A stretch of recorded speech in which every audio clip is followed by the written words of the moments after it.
Boa manhã a todos, bom dia a todos. Eu tenho sempre enorme satisfação de vir aqui à Procuradoria do Estado do Rio de Janeiro, não só pelos amigos que aqui tem, diversos amigos, várias gerações, a começar pelo decano, professor Diogo, que é uma pessoa que dispensa referências elogiosas, muito querida, e por outros tantos amigos, mas também pelo fato de que eu do ponto de vista da análise política, considero a Procuradoria do Estado do Rio de Janeiro um ponto fora da curva.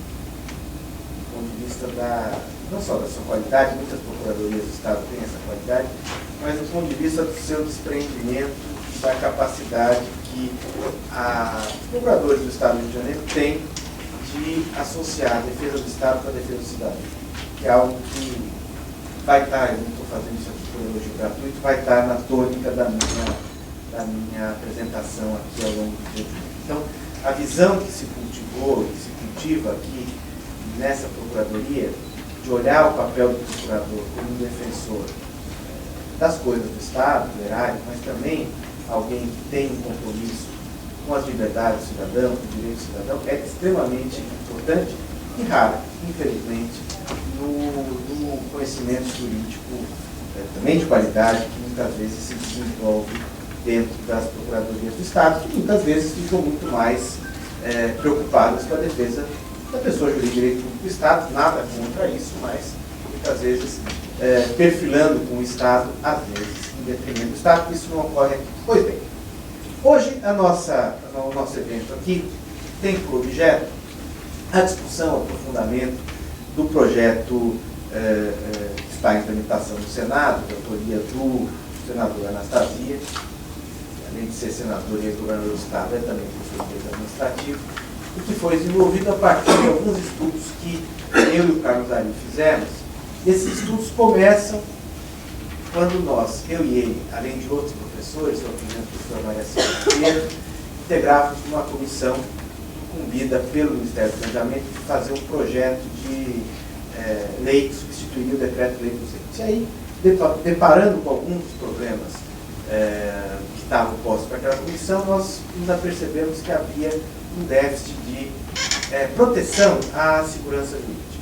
E fizemos, então, a partir dessas reflexões, de vários exercícios, etc., esse projeto que está em tramitação no Senado, com 10 artiguinhos. E eu não vou falar tanto dele, porque os outros painéis vão ter por objeto especificamente os artigos do projeto do senador Anastasia e a palestra do Carlos Ari, um pouco o racional do porquê uma lei para introduzir artigos na lei de introdução aos novos direitos da vida.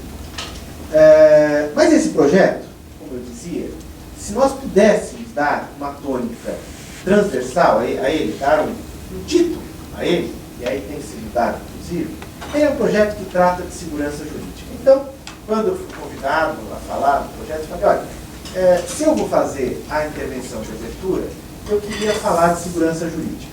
E aí dei o sugestivo título da minha intervenção aqui, segurança jurídica, essa nossa desconhecida. E é disso que eu vou falar. Então, eu queria começar falando com vocês, antecipando o modelo americano, que o que eu vou querer demonstrar aqui é que a segurança jurídica é algo que todo mundo propaga, mas nós muitas vezes não consagramos, não respeitamos e temos uma deferência em abstrato de uma absoluta indiferença em concreto. E eu começo trazendo aqui dois casos. Tomei cuidado de trazer dois casos do meu estado, para não parecer que eu aqui estou a falar mal do estado alheio. Mas, se quiséssemos, traríamos a casos e casos e casos notórios do estado do Rio, do estado de Minas, eventualmente algum até na gestão do senador Anastasia, quando governador, enfim. Mas eu trago dois casos para ilustrar o que eu vou procurar demonstrar aqui e, com isso, ressaltar a importância deste projeto. Primeiro caso, Estado de São Paulo, concessões de rodovia. O governador Alckmin, em 2013, dá a seguinte declaração: contratos de longo prazo, sejam concessões rodoviárias, sejam de exploração do petróleo, é preciso ter um ambiente de segurança jurídica para ter mais investidores, mais participação, afirmou o governador, isso no setembro de 2013. Muito bem. Portanto, parece que o governador Geraldo Alckmin, meu governador, tem uma preocupação com a segurança jurídica, e ele falava isso, inclusive contrapondo-se a algumas medidas do governo federal. O governador Alckmin assume o seu terceiro mandato como governador em 2010, e então ele determina, por conta de estudos, que fosse feita uma revisão dos contratos de concessão do Estado. E detecta-se então que no final do governo Alckmin, segundo governo Alckmin, em 2006, teria havido uma repactuação dos contratos de concessão rodoviária para reequilibrá-los em função do início da cobrança do ISS sobre pedágio. O ISS não era um imposto cobrado sobre a arrecadação de pedágio, quando começou o programa nos anos 90, foi criada, alterada a lei complementar do ISS, passou-se a cobrar pedágio, nada mais natural. Os contratos foram reequilibrados para devolver aos contratos o percentual da incidência do ISS. O imposto não previsto nenhuma discussão. E como foi feito isso no final do governo, do segundo governo Alckmin, com estudos ainda durante o governo Alckmin, mas concluído o processo quando assumira já o vice-governador, porque o governador Alckmin estava de licença para concorrer a outra eleição. Nessa época foi adotado o critério previsto no contrato para todos os requeridos. Todos os impactos calculados com base nas projeções da proposta. De receita, de despesa, critério que foi adotado em 800 aditivos, inclusive para aditivos que reequilibravam a concessão em favor do Estado, para reequilibrar os contratos quando os investimentos eram adiados. Então, também em São Paulo, quando se fazia licenciamento ambiental atrasado, então a obra de duplicação, que era no mês 10, passava ao mês 20. Se fez o reequilíbrio, dizendo o seguinte: você passou 10 meses arrecadando sem gastar. Então, reequilibre a favor do Estado com esses 10 meses, sempre, como dizia o contrato, referenciado na proposta. Muito bem. Foi feito isso também com o ISS, e aí, quando já no terceiro mandato o governador Alckmin assume, ele determina um estudo e se identifica o quê? Que o reequilíbrio feito pelo ISS havia tomado em conta as receitas de arrecadação, o volume de carros, veículos da proposta, que, por série de circunstâncias, era maior na proposta do que o real. E então se percebeu, se defendeu lá do governo do Estado, que havia uma fraude, não uma fraude, provavelmente, mas um aditivo ilícito. Por quê? Porque nesse caso concreto, o critério do contrato era desfavorável ao Estado. E então determinou-se que esses aditivos fossem invalidados. Como é que esses aditivos haviam recomposto o equilíbrio? Não dando mais tarifa, mas dando mais prazo, prolongando o prazo. E as concessionárias todas haviam, então, se organizado para os novos prazos de contrato reequilibrado. Com essa invalidação, o que aconteceu? Os prazos dados terão que ser ou serão recalculados e, portanto, o contrato que ia vencer em 2022 vai vencer em 2019. Grande parte dessas empresas tem ações em bolsa e o seu valor bursátil despencou. O argumento é que o aditivo, embora seguindo a regra dos aditivos, o que estava pactuado pelo contrato, legitimamente feito pelo governo do Estado, regra do jogo, aquela regra do jogo, no caso concreto, era desfavorável ao Estado. Como não se pode assegurar nada contra o tal interesse público, invalida-se. Isso feito mais de 5 anos depois da situação jurídica ter estabilizado. E aí, então, o governo, isso foi recente, essa decisão, o governador Alckmin declarou o seguinte: essas prorrogações foram posteriormente invalidadas pela agência, no âmbito administrativo, e agora confirmado pelo Poder Judiciário. E sinaliza uma redução dos pedágios e repõe o interesse público sem nenhuma quebra do contrato, destacou o governador. Então, primeiro caso, interesse público invalida-se o que fora pactuado, não com ilícito, em nenhum momento se disse que havia um ilícito, né, mas porque o critério demonstrou-se desfavorável ao interesse público.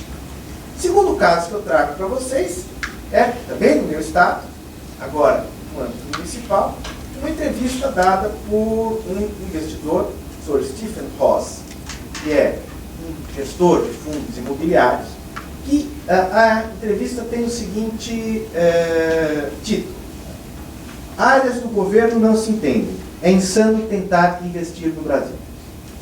Esse cidadão está fazendo um empreendimento lá na cidade de São Paulo, obteve a licença ambiental para esse empreendimento. A licença ambiental foi questionada pelo Ministério Público, depois de emitido, nada mais normal, questionado. E então, o empreendedor foi convocado, instado pelo Ministério Público a fazer um termo de ajustamento de conduta, pelo qual ele se obrigou a modificar o projeto e, além disso, a pagar alguns milhões de compensação ambiental. E então, aceitando esse TAC, firmou o TAC do Ministério Público do Estado de São Paulo e passou a retomar o empreendimento, gastando um pouco mais do que havia calculado pelos custos do novo projeto e pela compensação ambiental. Passados 14 meses desse TAC, o Ministério Público do Estado de São Paulo entra com uma ação contra o próprio TAC e obtém uma liminar para paralisar o empreendimento. Esse investidor, perplexo, dá a seguinte declaração: temos o que é considerado um contrato, esse termo de ajustamento de conduta. Tivemos cuidado para compreender o que era um TAC, o que significa a obtenção desse termo. Obtivemos todas as assinaturas, é um contrato para se obter autorizações. Mas o nosso entendimento, agora é essa mesma entidade que nos deu o TAC, que está dividida, e está questionando o próprio TAC. Se me permite dizer, isso equivale a dizer que, de maneira geral, não se pode confiar nesse contrato, que uma empresa privada assina com o próprio governo, na hora de realizar investimentos e tomar grandes decisões. Isso nos parece completamente insano. Agora, ficamos à espera de uma nova solução, porque a questão está entre governo e governo, sob o Poder Judiciário. Não existe acusação de erro ou conduta imprópria, apenas do interesse que está envolvido no TAC. Nós temos as autorizações que foram baseadas no ato do próprio governo, esse tal de TAC. E aí, o sujeito americano, a entrevista foi publicada no Estado de São Paulo há 2-3 meses atrás, diz o seguinte: olha, eu estou com investimento, tenho fundos de 25 bilhões para investir. Certamente vou levar isso em consideração quando resolver pensar em voltar a investir no Brasil. O que eu estou querendo dizer? Não estou aqui querendo reforçar a fase depressiva do país, etc. Mas eu estou querendo destacar o seguinte: a segurança jurídica é algo que me lembra exercício físico. Todo mundo hoje é a favor da prática de atividade física. Todo mundo sabe que é saudável se exercitar. O duro é sair da cama de manhã cedo. Segurança jurídica é algo que todo mundo defende, mas que na hora H se pretere em prol ou a favor de outros valores, de outros bens jurídicos. E não dá para falar em segurança jurídica quando é uma segurança jurídica que só se defende quando se ganha, quando se vê vantagem na segurança jurídica. Segurança jurídica é algo que é compromisso, é ética de convicção. Se o ordenamento jurídico preserva segurança jurídica e respeita os seus contratos, os contratos devem ser respeitados, ainda que eles não sejam lesivos ou que não sejam prejudiciais. E não me refiro aqui apenas a questões de ilicitude, que podem ser tratadas dentro do contexto da ordem jurídica, mas de segurança jurídica em face de outros fatores que não envolvem propriamente o ilícito. O problema do respeito à segurança jurídica é cultural. E nós temos que enfrentar esse nosso traço cultural. E isso significa apostar no que uma sociedade ganha a longo prazo por ter que renunciar no curto prazo a alguma vantagem que seria mais concreta.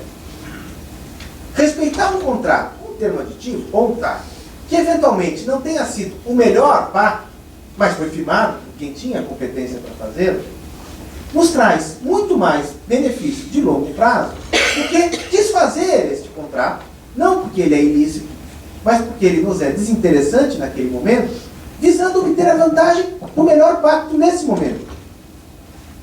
E, ao mesmo tempo, pôr em risco a confiança no futuro.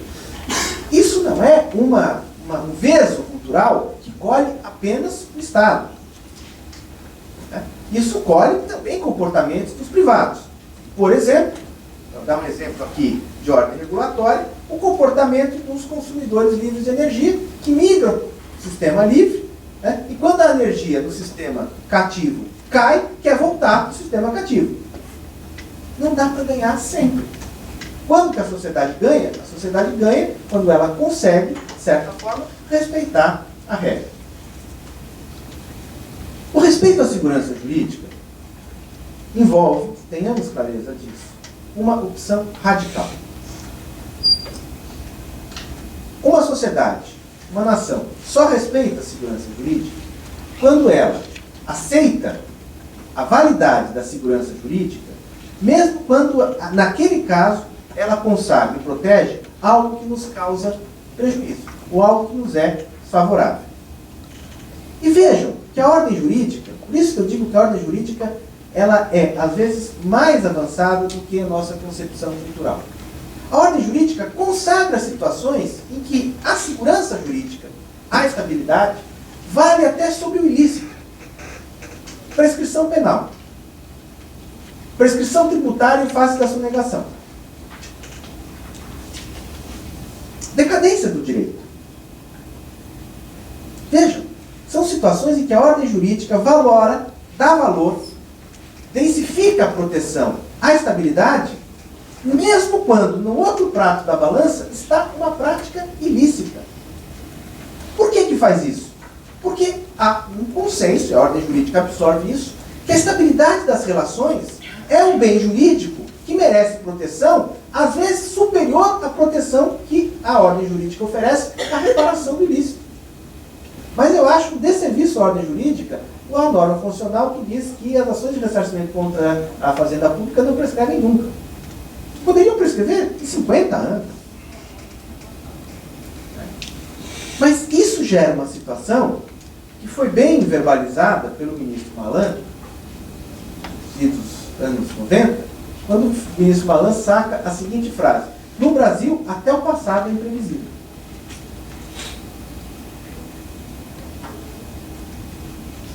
A segurança jurídica nada mais é do que a abdicação consciente pela ordem jurídica de uma possibilidade de ajustar condutas ao interesse presente. A segurança jurídica, se nós fôssemos pensar do ponto de vista filosófico, ela é, ou ela pode ser traduzida na opção de preservar a estabilidade do passado, renunciando à sua correção no presente, para conferir previsibilidade ao futuro.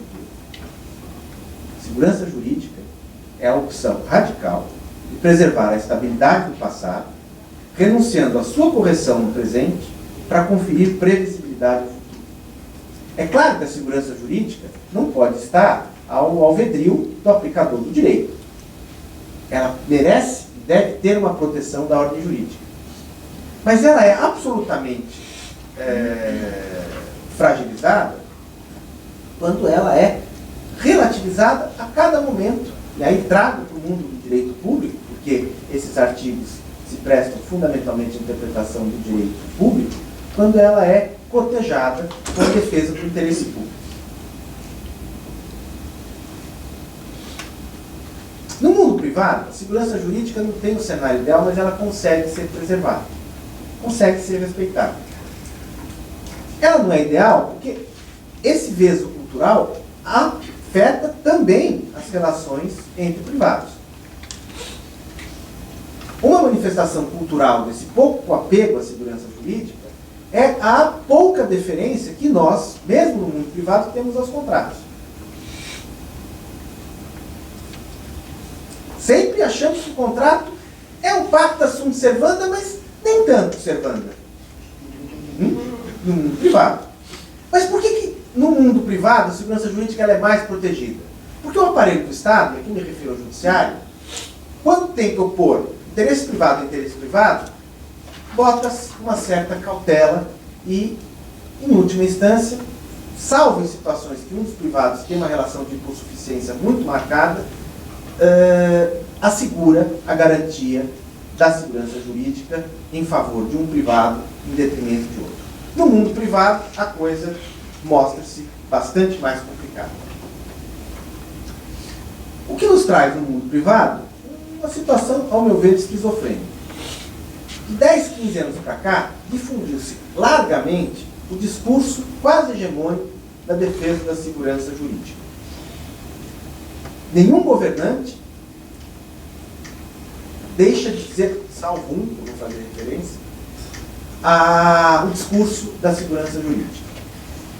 Mas, ao mesmo tempo, tudo é revisível, tudo é mutável, tudo é revisitável.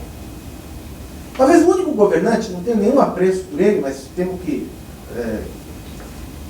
louvar a sua coerência, que não tenha entrado no discurso hegemônico e tenha feito a melhor verbalização do que é o pensamento do direito público em detrimento da segurança jurídica, foi o ex-governador Roberto Requião. Roberto Requião cunhou uma frase célebre, eu uso sempre, porque ela é muito plena de significado, que ele disse o seguinte: não existe direito adquirido contra o interesse público.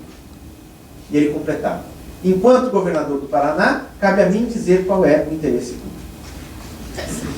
Veja, essa frase ela é de um absolutismo ímpar. Mas a primeira parte dela, eu diria que no íntimo, todos os homens públicos acreditam. Com certeza.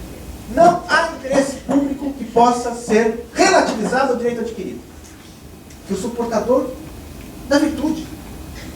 A mim cabe defender o interesse público. Mesmo que o interesse público signifique desconsiderar o contrato, desconsiderar o direito individual, etc.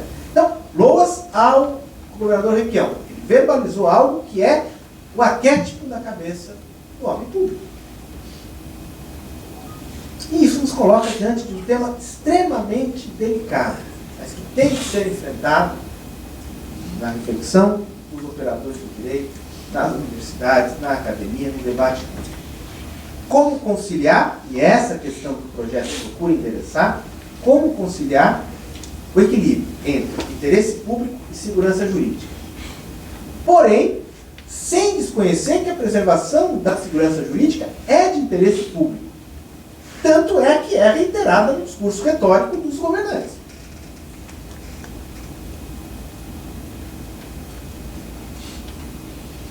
O interesse público não pode ser um vetor, um elemento, para se reconsiderar, se revisitar as situações estabilizadas no passado a todo tempo.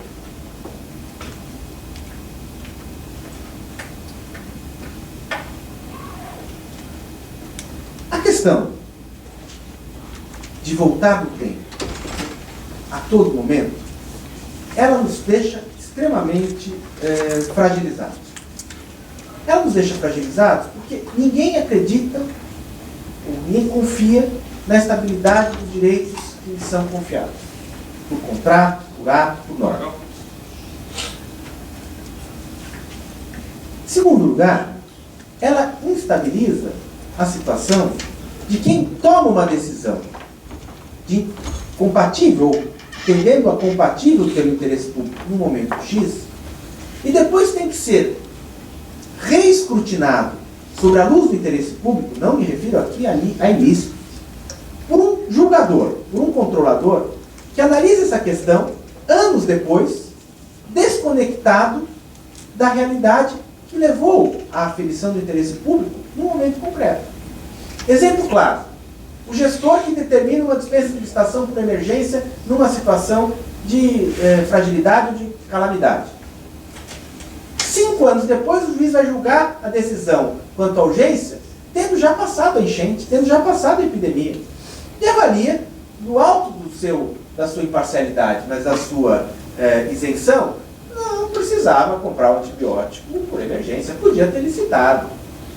Mas desconectado. Ou seja, vivemos um momento em que a segurança jurídica é fragilizada também pelo que eu chamo de juiz de videotape.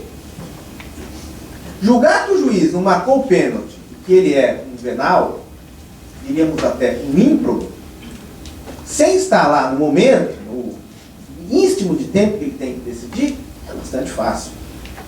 Podemos fazê-lo no domingo à noite comendo pizza, na conversa de bar. Mas julgar isso e imputar esse ato como um ato ilícito, ímprobo, porque o meu juízo cognitivo é diferente do que aquele que tomou a decisão no momento específico, me parece não só desconsiderar a segurança jurídica, mas consagrar a insegurança jurídica. E aí eu dou um exemplo de como isso se impregna no nosso dia a dia. E como a desconsideração da segurança jurídica é lesiva ao próprio interesse público. Permitam-me aqui a liberdade de ter a total sinceridade intelectual. Pensem nas cláusulas exorbitantes. Os senhores vão ler vários e vários autores defendendo as cláusulas exorbitantes, porque, na linha da doutrina francesa do século XIX, elas justificam pela mutabilidade contratual, pela defesa do interesse público, pelo caráter híbrido do contrato. Tem cláusulas exorbitantes, mas tem cláusulas que estão no âmago econômico, etc, etc, etc. E façam uma digressão histórica para ver quanto que as cláusulas exorbitantes trouxeram de desserviço para o Estado. Eu não vou falar nem de corrupção, vou falar de uma cláusula. A mutabilidade do objeto contratual está na gênese da despreocupação que o Estado tem com a seriedade do que contrata. Durante décadas, o Estado contratou com projetos precários, falhos, absolutamente insuficientes, porque não tinha por que se preocupar em definir o que ele ia comprar, porque ao longo do contrato ele vai mudando. Ele ia mudando. E, inclusive, ia mudando em particular, docemente aceitando, porque ia recebendo. Portanto, a ideia de contrato administrativo se transformou, na praxe da cláusula exorbitante da mutabilidade do objeto, em não contrato. Mais do que isso, dizia, mas a cláusula exorbitante não colhe o âmago econômico do contrato. Bom, o que é âmago econômico? Várias discussões. Bom, preço é o âmago econômico. O preço decorrente de uma licitação, na qual não se discute a ilicitude do processo licitatório, uma licitação que aceitemos-la como regular. O preço é cláusula indelével, imutável. Veja a jurisprudência do Tribunal de Contas da União. O preço decorrente de uma licitação não tem valia qualquer para vincular as partes. O Tribunal de Contas da União, com méritos ou deméritos, não vem ao caso a discussão, mas ele recalcula os preços, independente deles serem originários de licitação. Não, isso aqui está muito caro. Isso aqui não é. Determina a devolução. Mais do que isso. Quando nós olhamos para a prática judiciária, e essa indeferência, essa pouca deferência à segurança jurídica, colhe também o judiciário. Quando nós pegamos a prática do judiciário, nós vamos ver situações em que a segurança jurídica não é observada nem com relação às condições econômicas e nem quando a lei consigna uma proteção especial da segurança jurídica, no exemplo que eu estou dando aqui, da estabilidade das relações contratuais. Exemplo, artigo 78, inciso 15 da Lei 8.666, que consagra a exceção de inadimplemento do contrato administrativo no caso de não pagamento por mais de 90 dias. Faça uma pesquisa sobre a posição da jurisprudência sobre isso. Faça. É mais possível, é mais fácil o Vasco ser campeão brasileiro que o juiz aceitar que o particular tenha tido a ousadia de rescindir um contrato que não pagam. Por quê? É interesse público. Onde já se viu, eu vou submeter a administração, o locus do interesse público, ao interesse menor do particular de receber aquilo que foi pactuado. Mas é verdade, o contrato administrativo traz em si uma finalidade pública que tem que ser respeitada. Ok. E o financiamento do particular? Se não paga, alguém está financiando. A mesma lei que diz que o particular não pode ser exigido no edital que financia a obra pública, prevê que a exceção para o nominado de implemento, o judiciário simplesmente não consagra os direitos particulares. Fala assim, não quero mais um contrato, não posso tocar um contrato, não me pagam. E vejam que interessante, vejam que coisa maluca na nossa ordem constitucional. A Constituição diz que a lei não pode atingir o contrato. Né? O ato administrativo pode.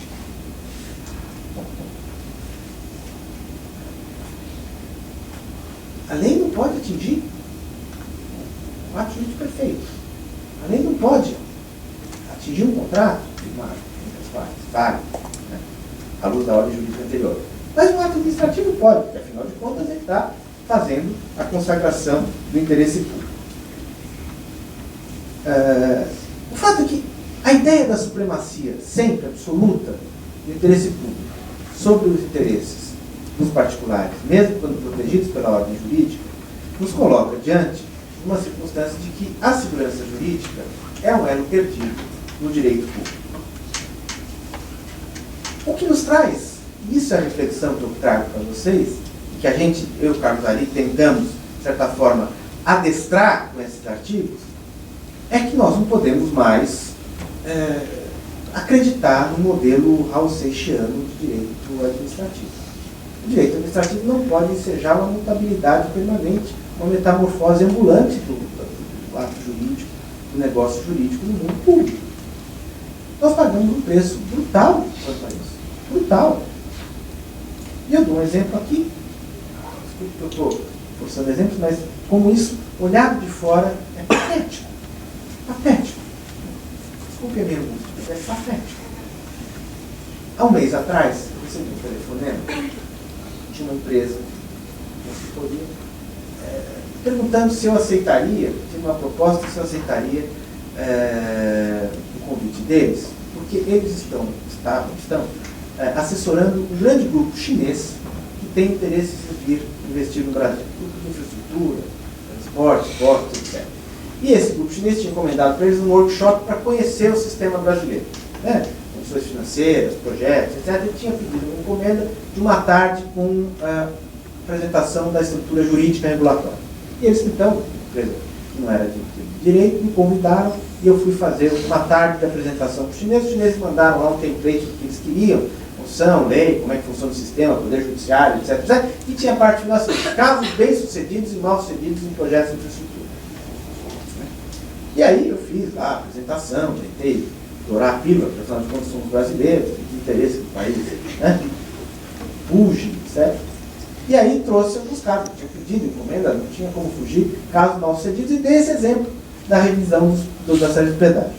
Um grupo de empresários chineses. E aí, depois da apresentação, o chinês me faz a seguinte afirmação: eu estou espantado com o grau de intervenção do Estado nos negócios privados. Esse país não tem segurança jurídica. Porque na China, o Estado é muito presente. A palavra dele foi essa.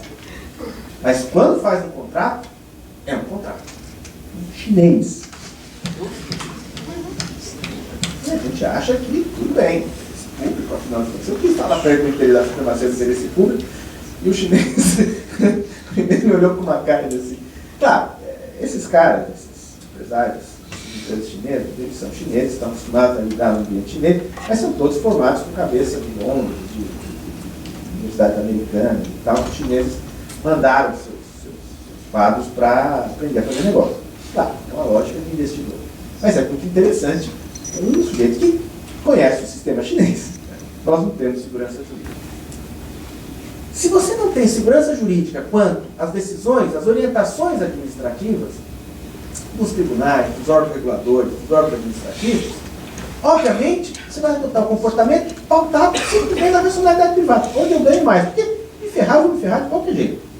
Agora, se você tem alguma estabilidade, os comportamentos passam a ser não só balizadores ou balizados por essa orientação, como a censura àquele que vai contra a orientação se torna mais veemente. Bom, como é que a gente tenta equacionar isso no projeto, que depois eu vou só fazer uma referência, porque depois nós vamos discutir isso com mais devagar. Primeiro, procurar colocar algum parâmetro de motivação para se controlar a conduta alheia com base em princípios abstratos. Nada contra os princípios, são uma realidade, a teoria do direito demonstra sua importância, etc., mas eu tenho que ter uma motivação quando eu busco afetar a segurança jurídica com base no princípio da dignidade da pessoa humana. Por que razão isso que eu estou desconstituindo fere a dignidade da pessoa humana? Quer defender, quer usar o princípio? Tudo bem. Eu me antecipo e peço ao judiciário, antes de qualquer efeito, que ele declare se aquela relação jurídica é válida. Antes que ela produza efeitos que depois a sua invalidação vai obrigar o próprio Estado a indenizar. Na sequência, a vinculação do Estado, de maneira geral, aos seus precedentes e às suas orientações gerais. Não dá para tratar de forma tão despreocupada os precedentes que são sinalizações de condutas desejáveis. Se eu mudo a sinalização, eu tenho que dizer por que eu estou mudando. Outra proposta é o que eu chamo de responsividade da decisão invalidadora. Ninguém tem dúvida que é possível e necessário ter censura a mais ampla possível contra o que for inválido. Mas, fundamentalmente, é preciso ponderar, sopesar os efeitos da decisão invalidadora para, pelo menos, dar um parâmetro que evite que você tenha uma decisão invalidadora que causa mais malefício do que a manutenção daquele ato que eu estou invalidando.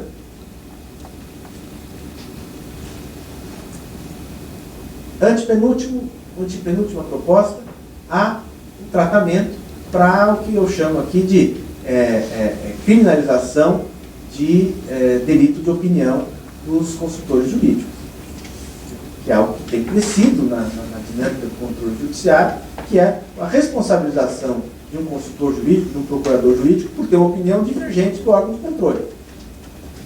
Uma coisa é, se o sujeito age de má fé ou com uma culpa grave, está provado que ele pegou um dinheiro para dar um parecer mandrake, ou o sujeito fundamentou um parecer e orientou a prática de um ato lesivo baseado numa lei revogada, né? Dos anos 60. Né? Bom, tudo bem, aí tem uma responsabilização, ou por dano, ou por uma culpa inexcusável. Agora, simplesmente porque ele entendeu que havia uma situação de emergência na contratação emergencial e o juiz entende que não, né?